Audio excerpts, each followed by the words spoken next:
10 of my favorite movies. It's dawned on me.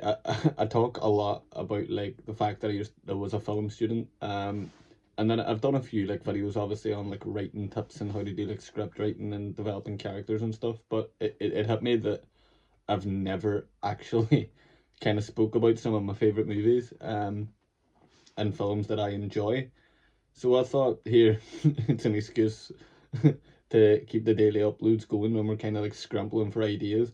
So I'll run through some of my favorite movies. I've gone for, as I say, 10 of my favorites. They're kind of like unofficially my top 10. Okay, I've tried to like grab one from each kind of like genre just to kind of recommend it if you haven't watched them, just to check them out regardless of what your like preference for films are. So I've kind of tried to grab one of each. But as I say, it's not like probably officially my top 10. It's just 10 movies I really fucking love. Um, Now I'm not one of those kind of niche film students that fucking have pure mad favorite movies. They are all quite mainstream. And you could argue blockbuster movies, a lot of them, but listen, they're successful for a reason. I fucking enjoy them. I'm not that pretentious or educated, even with a master's degree, to talk about um a lot of kind of like, well, I like Mandy films, but like as I say, these are like 10 that I think just people should watch. And as I say, a lot of them are like big, I suppose, Hollywood productions is the way to put it. But I've rambled enough, so let's just jump right into it. And let's just jump straight into the controversy, alright? Because I'm going to start with Star Wars Episode 3, Revenge of the Sith. This is going to piss a lot of people off. I'm sorry, but you can go fuck yourself with your empire. You can go fuck yourself with your fucking A New Hope and all that shit. The prequels get so much shit, right? But from a narrative standpoint, and watching this hero fall and go through pain, heartache, whatever, till it turns to anger and he becomes the villain, arguably the greatest villain in all of cinema, Darth Vader. Um, yeah, Star Wars Revenge of the Sith is the greatest Star Wars film, and I will not hear any ifs, ands, or buts. The shite that Hayden Christensen had to put up with for years for these films was fucking ridiculous. And I'm so glad in the past couple of years people have recognized and gone back and thought, fuck, these films actually are quite good, and he's getting the love and appreciation that he deserves for his role in those movies. Um, but yeah, Star Wars Revenge of the Sith, it's the greatest Star Wars film of all time, and I will not hear otherwise. In case you didn't hear me originally, fuck your empire. Now, it's still an amazing film, just doesn't hold a candle to Revenge of the Sith. I'm sorry. Moving on, let's go with a bit of horror. Let's go to the horror genre, and my favorite horror of all time, and it's not even close, is The Exorcist. But growing up in a Catholic household, I suppose, growing up in Ireland, as I say, like fucking Catholic schools and all that, like religion's a big part of growing up. The Exorcist terrified the fuck out of me as a child. And even when I stick it on now, I still get very uneasy when I watch it. Oh my god. No film, no horror, should I say, makes me feel as uneasy as it does, and it's just on the edge as it does. Like, it terrifies the fuck out of me. And I even think for the year it was made, I think it was 1973 it came out, the practical effects in it, and the makeup and stuff that they have on the girl playing Regan, it's fucking phenomenal, and it holds up to this day. It is fucking terrifying. I'm trying not to go into too much detail with it, like about the actual like story and what they're about and what or whatever. I'm trying to give a bit of backstory, but I don't want to give too much away in case you haven't seen them. But if you're one of those weird people like me that enjoy shitting yourself, it's a weird way to put that. But yeah, if you enjoy a good old horror, you can don't look beyond The Exorcist. It is fucking sensational. So let's switch completely to the other end of the spectrum. Let's go for a bit of comedy. I'm gonna say The Hangover for this.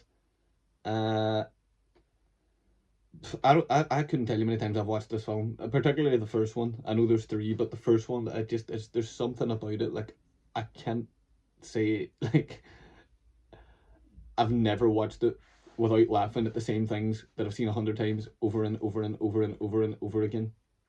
And that famous scene as well where they do wake up after drinking, or when they do wake up hungover, you can feel it.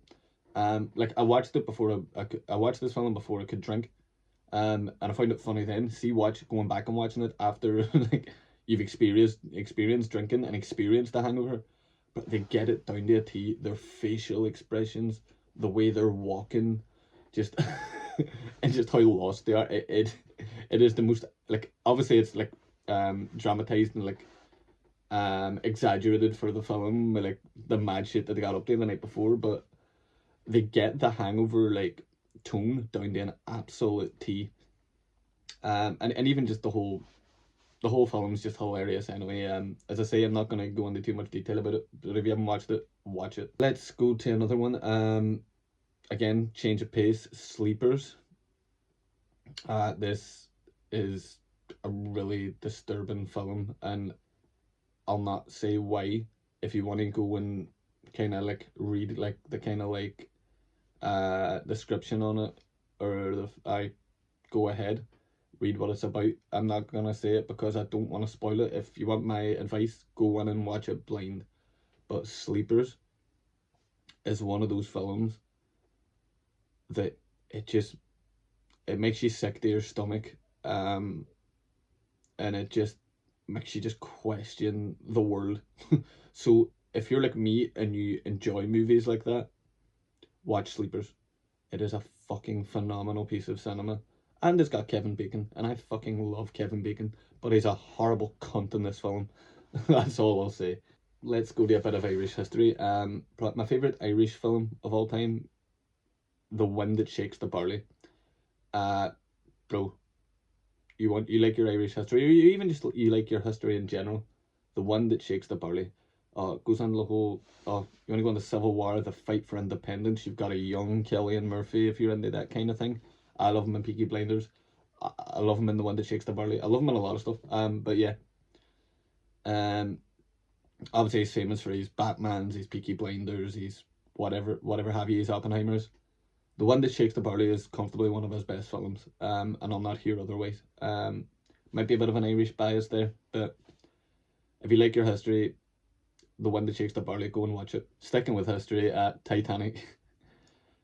Titanic's the very like kind of fucking Marmite of cinema, isn't it? You either love it or you hate it. That was kind of like the first film that kind of caused that divide, but it was still massive at the time. Not the boat. We know the boat was massive, but the movie when it came out, it's sensational. I mind at uni, I watched it. Like obviously, this movie it's a long film, by the way. It's about 3 hours. I mind I watched it 3 times as I was writing an essay for uni when I was in like second year, just having it in the background. Like, I don't know, it's just something about it. It calms me, which is a really fucked up thing considering the real life fucking subject matter of it. But that's such a big thing as well. I appreciate how long the movie is, because let's face it, you're going in Titanic knowing what's happening already. Like, I don't need to spoil that for you. If I do, fucking, are you living under a rock? But yeah, you're going in knowing this boat's gonna sink. So how do you get pulled out of that kind of like headspace and get pulled into this world with these characters and this kind of like environment that they're building up to the point where the boat collides with the iceberg?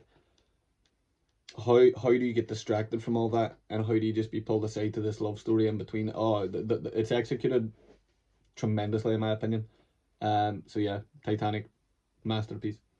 If you like your fucking creature features, if that's what you want to word it. I suppose I would categorize it as a horror anyway. Still, maybe not so much anymore. I think it was an 18 when it came out though. I think it's a fucking PG now. But yeah, Jaws. I've always learned about it in uni. It's like the most perfectly constructed movie ever. Like from like a what's the word, from like an academic standpoint. If you're studying filmmaking, from like how do you go from point A to point B to point C. Um, Now I didn't give a shit about all that, because by the time I went to uni, I had already watched Jaws about 2,076 times, because it's my mum's favorite film. And yeah, there's just something about it, like still like it used to fry my head, but like I can't escape the fact that it's a fucking excellent film. It just never used to be off the TV. But yeah, a lot of the like obviously like the shark gets a lot of stick, and oh yeah, it doesn't hold up for looking that realistic. But have you seen shark films now, like the CGI and shit? They look terrible. Jaws to this day is the most realistic shark I've ever seen, and that's it on in cinema, and that says a lot. But yeah, it's not about that. Like it's those scenes where you don't see the shark, and you're almost seeing the shark's point of view, from underneath the ocean, and it's that POV shot of the shark, and it's the music that dun, dun, dun, dun, dun, dun. Iconic fucking music, arguably the greatest theme song for a movie of all time. Um, yeah, it's just it's so iconic. It's been used so many times in other movies as well, famously Shark Tale. Um, but yeah, it's the way that movie is executed, and just the fact that they thought it was going to be a flop and everything was going wrong on set. If you know that, like my like backstory as well, like I've watched the documentary on it, to know that it's become like one of the biggest movies of all time, it just testament to it. It deserves it. It's a brilliant film. Next, I'm gonna go Rocky 2 specifically. There's an argument to say Rocky 1. There's an argument to say Rocky 1 has the better narrative about him wanting to go the distance and just prove himself, and it's just the whole character development of it. But this is where I step away from the narrative a wee bit, and I just like the entertainment. Rocky 2 was something I loved as a child, and I love it now. Just it's all more boxing, more fighting, more. Yo, I did it. Not to spoil it, but to overcome that challenge that he had set himself on, following on from the first movie. Um, Rocky 1 is my best mate Aaron's favourite film. I have a preference for Rocky 2. Honestly, all the Rockies, maybe apart from 5, are just sensational pieces of cinema anyway. So yeah, Rocky 2. Moving on, The Departed. Let's go for like a crime gangstery kind of film, alright? I'll not go into too much, but if you like your kind of American gangster films, your mobster movies, and if you like a fucking all-star cast, you're talking DiCaprio, you're talking Matt Damon, you're talking Jack Nicholson. He is fucking phenomenal in this film. A crazy bastard, and you're talking Mark Wahlberg. The Departed. Go and watch it. Um, yeah, as I say, I'm not going into too much detail with them. I've explained why already. Just go and watch them if you like your movies. But finally, the greatest movie of all time. This is the only one that's undisputed, and it is in the position that I would put it in my favorite films is The Lion King. If you want to say it's a if you want to say it's a children's film, you fuck right off. It is a fucking cinematic masterpiece. The storytelling, the heartache, the everything about it, it's just phenomenally done. If you like a film that pulls at the heartstrings, that makes you go through every emotion on this planet. And I'm talking about the original, the cartoon, by the way. I'm not talking about the remaster, the remake, sorry. The remake is sensational as well, but trust me, the cartoon is fucking second to none. Anyway, I'm dying to go for a bath, so I'm going to go for a bath now. But those are my favourite films. I hope you enjoyed, folks. TikTok's down there, Instagram's down there, subscribe button somewhere around here. If you enjoyed it, please engage with all those. And yeah, I'll see you in the next one. But yeah, those are my favourite films, unofficially, for each kind of genre. But anyway, take care. Bye.